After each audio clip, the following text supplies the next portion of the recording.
Vandanmedu police സ്റ്റേഷന്റെ നേതൃത്വത്തിൽ ലഹരിക്കെതിരായ ബോധവൽക്കരണ റാലിയും സിഗ്നേച്ചർ ക്യാമ്പും അണക്കരയിൽ സംഘടിപ്പിച്ചു. സംസ്ഥാന സർക്കാരിന്റെ ഓപ്പറേഷൻ തൂഫാൻ പദ്ധതിയുടെ ഭാഗമായി അണക്കര ഗവൺമെന്റ് സ്കൂളിലെ SPC, NCC യൂണിറ്റുകളുടെ സഹകരണത്തോടെയാണ് ബോധവൽക്കരണ പരിപാടി സംഘടിപ്പിച്ചത്.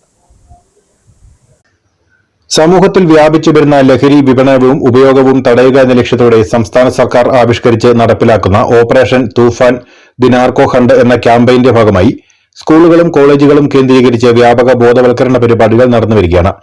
ഇതിന്റെ ഭാഗമായാണ് വണ്ടൻമേട് പോലീസ് സ്റ്റേഷന്റെ നേതൃത്വത്തിൽ അണക്കര സ്കൂളിലെ SPC, NCC കേഡറ്റുകളുടെ സഹകരണത്തോടെ ബോധവൽക്കരണ റാലിയും സിഗ്നേച്ചർ ക്യാമ്പയിനും സംഘടിപ്പിച്ചത്. പെട്രോൾ പമ്പ് പരിസരത്തു നിന്നും ആരംഭിച്ച റാലി ഗ്രാമപഞ്ചായത്ത് vice president Babu Kottakkal flag off ചെയ്തു. റാലി ടൌണിലെത്തിയ ശേഷം നടന്ന ബോധവൽക്കരണ പരിപാടി ഗ്രാമപഞ്ചായത്ത് പ്രസിഡന്റ് റിജിമോൾ ഷിബു ഉദ്ഘാടനം ചെയ്തു. Vandanmedu police sub inspector Binoy Abraham മുഖ്യ സന്ദേശം നൽകി. വളരെ സ്വീകാര്യതയും സമ്മതിയും ഇതിനോടകം തന്നെ ഈ പദ്ധതി നേടിയെടുത്തിട്ടുണ്ട്.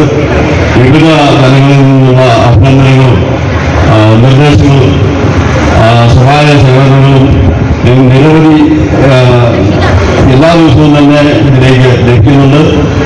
അതിന്റെ ഭാഗമായി ഈ കാര്യത്തിൽ പൊതുജന ശ്രദ്ധ ഉണർത്തുന്നതിന് വേണ്ടിയിട്ടാണ് വണ്ടൻമേട് പോലീസ് ഇത്തരത്തിലൊരു ക്യാമ്പയിൻ ഇവിടെ സംഘടിപ്പിച്ചിട്ടുള്ളത്. തുടർന്ന് ടൌണിൽ തയ്യാറാക്കിയ പ്രത്യേക പ്ലാറ്റ്ഫോമിൽ കുട്ടികളും അധ്യാപകരും പോലീസ് ഉദ്യോഗസ്ഥരും ജനപ്രതിനിധികളും നാട്ടുകാരുമടക്കം ലഹരിക്കെതിരായ കയ്യൊപ്പ് രേഖപ്പെടുത്തി. SI ബിനോയ് എബ്രഹാം ലഹരി വിരുദ്ധ പ്രതിജ്ഞ ചൊല്ലിക്കൊടുത്തു.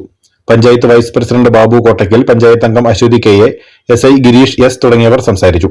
പോലീസ് ഉദ്യോഗസ്ഥരും അധ്യാപകരും ബോധവൽക്കരണ പരിപാടികൾക്ക് നേതൃത്വം നൽകി. News bureau, Anakkara.